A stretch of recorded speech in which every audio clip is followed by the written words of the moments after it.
अकेलेपन में जो मिलता है वो भीड़ में कभी नहीं मिलता। तुम्हारे फोन में कितने कॉन्टैक्ट्स हैं? 100, 200, 500, और उनमें से कितनों को तुम आज रात 2 बजे कॉल कर सकते हो बिना ये सोचें कि वो जज करेंगे, बिना ये सोचें कि डिस्टर्ब हो जाएंगे, बिना किसी एक्सप्लेनेशन के, बस इसलिए कि तुम्हें किसी की जरूरत है? 1, 2, शायद कोई नहीं। और यही वो अकेलापन है जिसकी बात आज होगी। वो अकेलापन जो भीड़ में भी होता है, जो पार्टी में भी होता है, जो फैमिली के बीच भी होता है, जो तब होता है जब सब हंस रहे हो और तुम हंस तो रहे हो, लेकिन भीतर से कहीं एक खालीपन है। लेकिन आज इस अकेलेपन को प्रॉब्लम की तरह नहीं देखेंगे, आज इसे एक इनविटेशन की तरह देखेंगे। क्योंकि जो इस अकेलेपन में जाने से डरते हैं वे एक ऐसी दुनिया से वंचित रह जाते हैं जो बहुत कम लोगों को मिलती है। और जो चले जाते हैं उस अकेलेपन में, वे वापस आते हैं तो बदले हुए आते हैं। आज उसी दुनिया का दरवाजा खोलेंगे। पहली बात, अकेलापन और तन्हाई का फर्क, ये सबसे पहले समझना जरूरी है। 2 शब्द हैं, लोनलीनेस और सॉलिट्यूड। हिंदी में दोनों को अकेलापन कह देते हैं, लेकिन दोनों बिल्कुल अलग हैं। लोनलीनेस, तन्हाई, वो है जो तब होती है जब तुम किसी के साथ रहना चाहते हो और कोई नहीं है। ये दर्दनाक है। ये वो खालीपन है जो बाहर से आता है। सॉलिट्यूड, एकांत, वो है जब तुम खुद के साथ रहते हो और वो समय तुम्हें भरता है।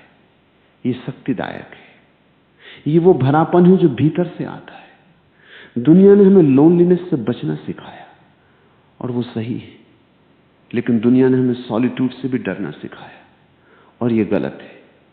क्योंकि सॉलिट्यूड, एकांत, वो जगह है जहां सबसे बड़े इंसान बने, सबसे बड़े विचार जन्मे, सबसे बड़ी कृतियां बनी है। न्यूटन ने ग्रेविटी का नियम अकेले में खोजा, आइंस्टाइन ने रिलेटिविटी अकेले में सोची, बुद्धा को ज्ञान अकेले में मिला, बोधि वृक्ष के नीचे। और तुम्हारे सबसे अच्छे विचार वे कब आते हैं? नहाते वक्त, रात को सोने से पहले, सुबह जल्दी उठने पर, अकेले चलते वक्त। जब भीड़ का शोर बंद होता है तब कुछ और सुनाई देता है। ओशो ने कहा था, एकांत और तन्हाई में जमीन आसमान का फर्क है। तन्हाई में तुम दूसरों को मिस करते हो, एकांत में तुम खुद को पाते हो। एक दुख है, दूसरा आनंद है। आज हम उस आनंद की बात करेंगे। दूसरी बात, भीड़ हमसे क्या छीनती है। ये बात थोड़ी अनकंफर्टेबल है लेकिन जरूरी है। हम सोचते हैं भीड़ में रहने से हम ज्यादा कनेक्टेड होते हैं, ज्यादा अलाइव होते हैं, ज्यादा खुश होते हैं, लेकिन सच क्या है? भीड़ में हम परफॉर्म करते हैं।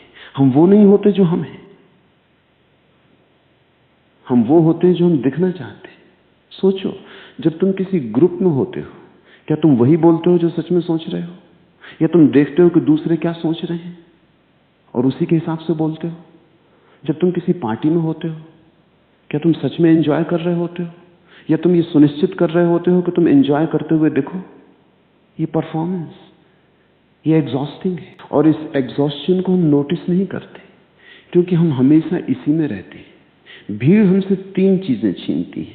पहली, हमारी आवाज। जब चारों तरफ शोर हो तुम्हारी आवाज दब जाती है। वो आवाज जो भीतर से आती है, जो कहती है ये सही नहीं है, ये तुम्हारा रास्ता नहीं है, तुम्हें ये नहीं चाहिए। भीड़ का शोर उस आवाज को दबा देता है। दूसरी, हमारी सोच। भीड़ में हम कलेक्टिवली सोचते हैं। जो सब सोच रहे हैं वही हम भी सोचने लगते हैं। जो सब कर रहे हैं वही करने का मन होता है। ये ग्रुप थिंक है और ये सबसे बड़ी इंटेलेक्चुअल ट्रैप है। जो लोग भीड़ में ज्यादा रहते हैं वे ओरिजिनल नहीं सोच पाते, क्योंकि ओरिजिनल सोच के लिए चाहिए अकेलापन। तीसरी, हमारी एनर्जी। सोशल इंटरेक्शंस चाहे कितने भी अच्छे हो, एनर्जी लेती है। हर कन्वर्सेशन, हर स्माइल, हर रिस्पॉन्स, ये सब एक कॉस्ट है।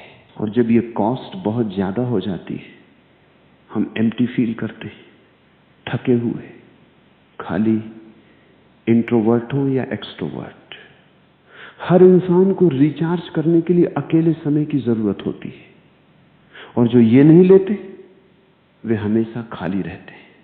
ओशो ने कहा था, भीड़ तुम्हें वो देती है जो तुम नहीं चाहते, दूसरों की राय, दूसरों के सपने, दूसरों की जिंदगी।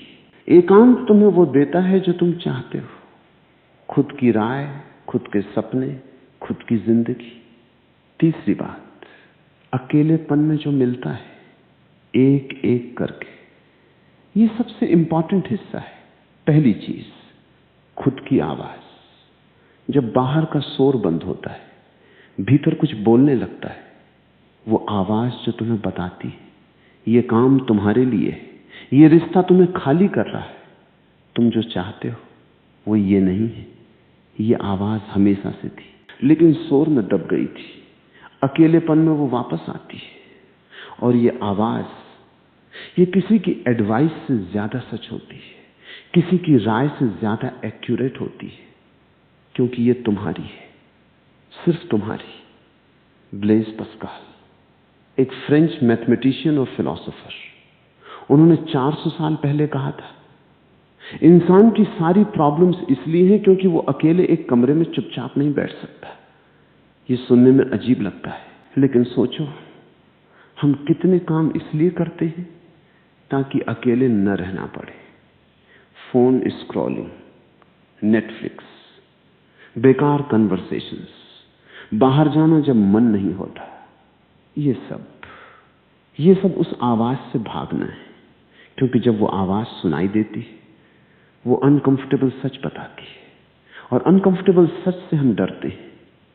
लेकिन जो उस आवाज को सुन लेते हैं, वे अपनी जिंदगी खुद बनाते हैं। बाकी सब दूसरों की जिंदगी में एक्स्ट्रा बनकर रहते हैं। दूसरी चीज, क्रिएटिविटी। हर बड़ी क्रिएटिव चीज, हर बड़ा विचार, हर बड़ी कृति अकेले में जन्मी है। मिकेलेंजेलो ने सिस्टाइन चैपल की सीलिंग अकेले पेंट की, 4 साल अकेले। बीथोवन ने अपनी सबसे महान सिंफनी तब कंपोज की जब वो पूरी तरह बहरे थे, अकेले अपनी दुनिया में। रूमी ने अपनी सबसे गहरी कविताएं अकेले में लिखी। क्यों?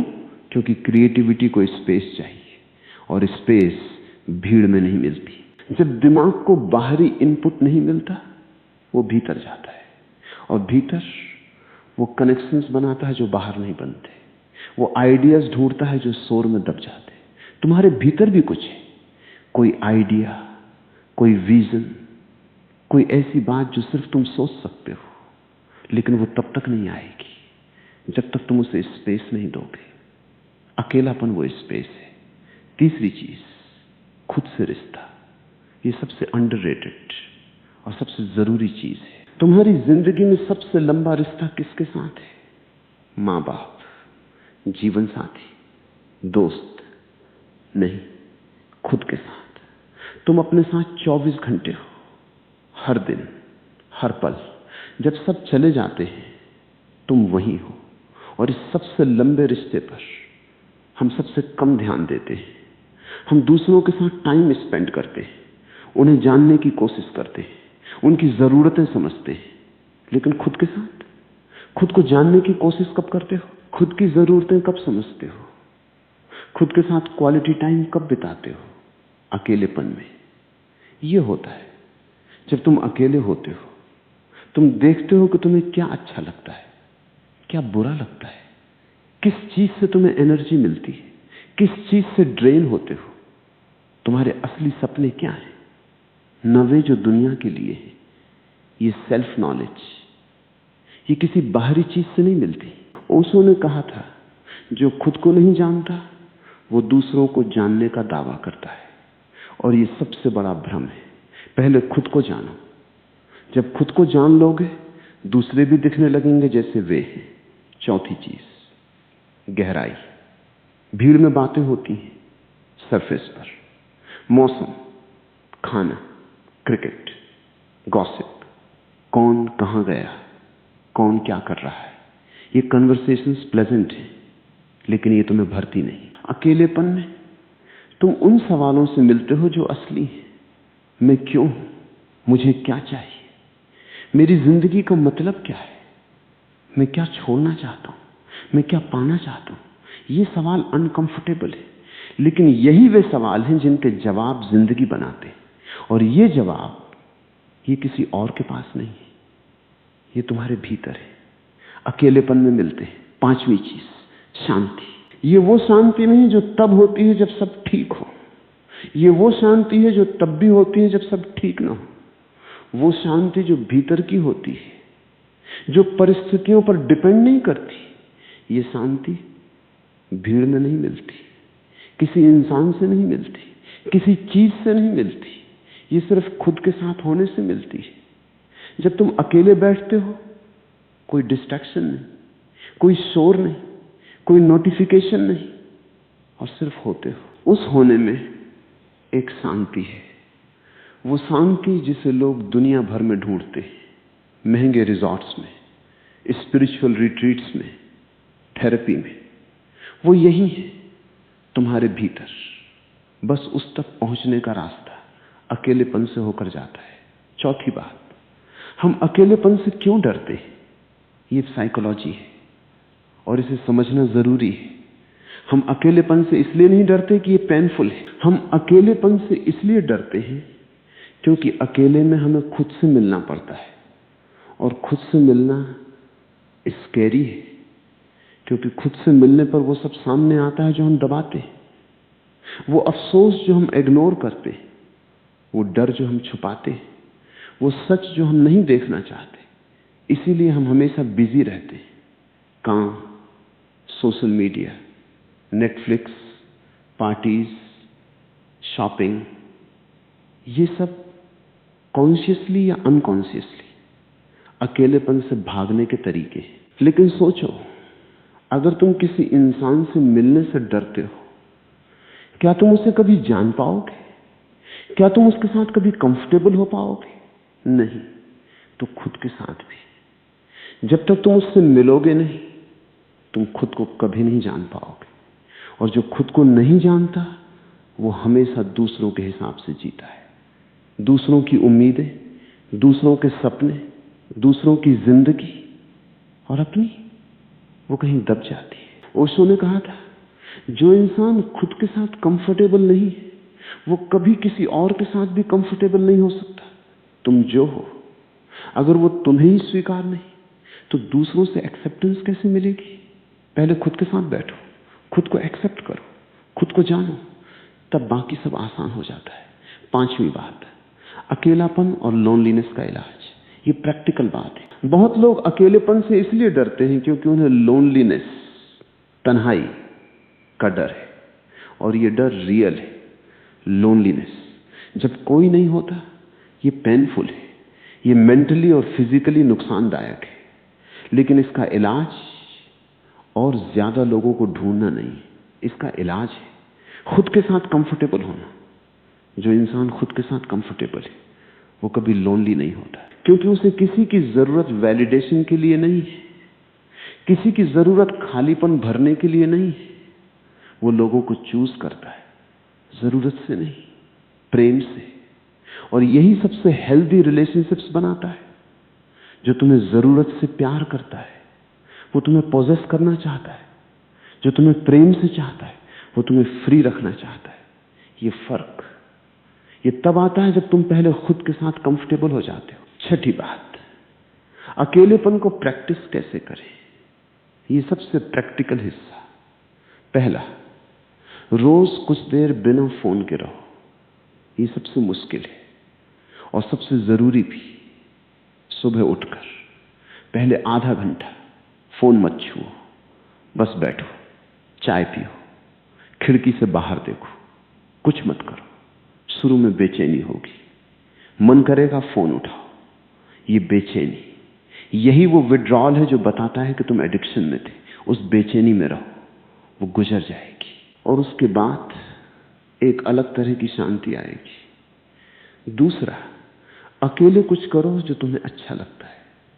चलना, लिखना, पढ़ना, बनाना, संगीत सुनना, लेकिन बिना ये सोचें कि इसे डॉक्यूमेंट करना है, शेयर करना है, किसी को बताना है, बस अपने लिए। ये just for your self concept, ये आज की दुनिया में बहुत रेयर हो गया है। सब कुछ शेयर होता है, सब कुछ डॉक्यूमेंट होता है। अगर इंस्टाग्राम पर नहीं है तो हुआ ही नहीं। लेकिन जो खुद के लिए होता है वो सबसे गहरा होता है। तीसरा, अपने विचारों को लिखो। जब अकेले हो, जो मन में आए लिखो, बिना फिल्टर, बिना एडिटिंग, बिना ये सोचें कि कोई पढ़ेगा। ये जर्नलिंग, ये तुम्हें खुद से मिलाती है। वो थॉट्स जो कभी बाहर नहीं आते, वे कागज पर आते हैं, और जब वे बाहर आते हैं वे प्रोसेस होते हैं, क्लियर होते हैं। चौथा, नेचर में जाओ अकेले, कोई डेस्टिनेशन नहीं, कोई प्लान नहीं, बस चलो, देखो, महसूस करो। नेचर में एक अजीब पावर है, वो तुम्हें पर्सपेक्टिव देती है। जब तुम एक बड़े पेड़ के सामने खड़े होते हो जो तुमसे 100 साल पहले था और तुम्हारे बाद भी होगा, तुम्हारी प्रॉब्लम्स छोटी लगने लगती है, और उस छोटेपन में एक राहत है। सातवीं बात, अकेलेपन और रिश्तों का सच। ये पैराडॉक्स है। जो लोग अकेलेपन से डरते हैं वे रिश्तों में ज्यादा डिपेंडेंट होते हैं, और वो डिपेंडेंसी वो रिश्तों को तोड़ती है। जो लोग अकेलेपन के साथ कंफर्टेबल होते हैं वे रिश्तों में फ्री होते हैं, और वो फ्रीडम वो रिश्तों को गहरा बनाती है। ये सुनने में उल्टा लगता है, लेकिन सोचो, जब तुम किसी के बिना रह सकते हो लेकिन उसके साथ रहना चूज करते हो, ये प्रेम है। जब तुम किसी के बिना रह नहीं सकते और इसलिए उसके साथ हो, ये डिपेंडेंसी है। प्रेम और डिपेंडेंसी दोनों बिल्कुल अलग हैं, और प्रेम तभी आता है जब तुम पहले खुद के साथ पूरे हो। ओशो ने कहा था, 2 अधूरे इंसान मिलकर एक पूरा नहीं बनाते, वे 2 अधूरे ही रहते हैं और एक दूसरे से उम्मीद करते हैं कि पूरा कर दो। ये उम्मीद टूटती है। हमेशा 2 पूरे इंसान जब मिलते हैं तब रिश्ता बनता है, और पूरा होने के लिए पहले अकेले होना पड़ता है। तुम पहले खुद के साथ पूरे बनो, तब जो रिश्ते आएंगे वे असली होंगे। 8वीं बात, भीड़ में खोने का खतरा। ये वार्निंग है। जो लोग कभी अकेले नहीं रहते वे एक खतरनाक जगह चले जाते हैं। वे भीड़ के साथ सोचने लगते हैं, भीड़ के साथ फील करने लगते हैं, भीड़ के साथ डिसाइड करने लगते हैं, और धीरे धीरे वे खुद को खो देते हैं। उन्हें पता भी नहीं चलता। ये प्रोसेस इतनी स्लो होती है। एक दिन वे पीछे मुड़कर देखते हैं और सोचते हैं, मैं यहां कैसे पहुंचा? ये जिंदगी मैंने चूज की थी? अधिकांश का जवाब होता है नहीं। वे कभी नहीं रुके, कभी नहीं सोचे, कभी नहीं पूछा मुझे क्या चाहिए। और अब बहुत देर हो गई है। लेकिन अगर तुम ये सुन रहे हो तो देर नहीं हुई। अभी रुको, अभी सोचो, अभी अकेले बैठो और पूछो, मैं कौन हूं? मुझे क्या चाहिए? मैं क्या बनना चाहता हूं? ये सवाल, ये शुरुआत है। 9वीं बात, महान लोगों का अकेलापन। ये सबसे इंस्पायरिंग हिस्सा है। इतिहास के हर महान इंसान के जीवन में एक गहरा एकांत था। बुद्धा 6 साल अकेले जंगल में, जीसस 40 दिन अकेले रेगिस्तान में, गांधी जेल में अकेले। और वो वक्त उनकी सबसे बड़ी राइटिंग्स का वक्त था। डार्विन अपना पूरा जीवन एक क्वाइट विलेज में बिताया, बाहर बहुत कम गए। ये संयोग नहीं है। जो बड़ा बनता है वो पहले अकेले होता है, क्योंकि बड़े काम, बड़े विचार, बड़े विजन ये भीड़ में नहीं जन्मते, ये एकांत में जन्मते हैं। और तुम्हारे भीतर भी कुछ है जो जन्म लेना चाहता है, लेकिन उसके लिए स्पेस चाहिए। वो स्पेस अकेलेपन से आती है। 10वीं बात, अकेलापन एक प्रैक्टिस है। ये सबसे आखिरी और सबसे जरूरी बात, अकेलापन कोई एक्सीडेंट नहीं है, ये एक चॉइस है और ये एक प्रैक्टिस। जैसे जिम जाना एक प्रैक्टिस है, जैसे मेडिटेशन एक प्रैक्टिस है, जैसे रीडिंग एक प्रैक्टिस है, अकेलापन भी एक प्रैक्टिस है। रोज थोड़ा, हर दिन, बिना एक्सक्यूज के। शुरू में मुश्किल लगेगा, अनकंफर्टेबल लगेगा, मन भागेगा फोन की तरफ, लोगों की तरफ, शोर की तरफ। लेकिन जैसे जैसे प्रैक्टिस होगी वो अनकंफर्टेबल फीलिंग कम होगी और उसकी जगह एक कंफर्ट आएगा। वो कंफर्ट जो बाहर से नहीं आता, वो कंफर्ट जो भीतर से आता है। और जिस इंसान के पास वो कंफर्ट है उसे दुनिया की कोई चीज डिगा नहीं सकती, क्योंकि वो जानता है चाहे सब चले जाएं, वो खुद के साथ है और वो काफी है। ओशो ने कहा था, जिस दिन तुम अकेले बैठ सको चुपचाप, बिना किसी की जरूरत के, और उस अकेलेपन में एक गहरी खुशी हो, उस दिन समझना कि तुम ग्रो हो गए। उस दिन समझना कि तुमने वो पा लिया जो दुनिया भर में ढूंढते थे। वो दिन लाना है और वो दिन आज से शुरू होता है। आज जब ये वीडियो खत्म हो, एक काम करो, फोन रखो, 1 घंटे के लिए कहीं बैठो, अकेले, बस रहो। कुछ करने की जरूरत नहीं, कुछ सोचने की जरूरत नहीं, कुछ अचीव करने की जरूरत नहीं, बस रहो और देखो क्या होता है। शायद पहली बार तुम खुद से मिलो, और जब वो मुलाकात हो तो याद रखना यही वो मुलाकात है जिसके लिए तुम पूरी जिंदगी तरसते रहे। अगर ये बात तुम्हारे दिल को छू गई हो तो उसे भेजो जो हमेशा भीड़ में रहता है लेकिन भीतर से हमेशा अकेला महसूस करता है। उसे बता दो वो अकेलापन प्रॉब्लम नहीं है, वो इनविटेशन है। मिलते हैं अगली बार एक और सच के साथ। जागते रहो।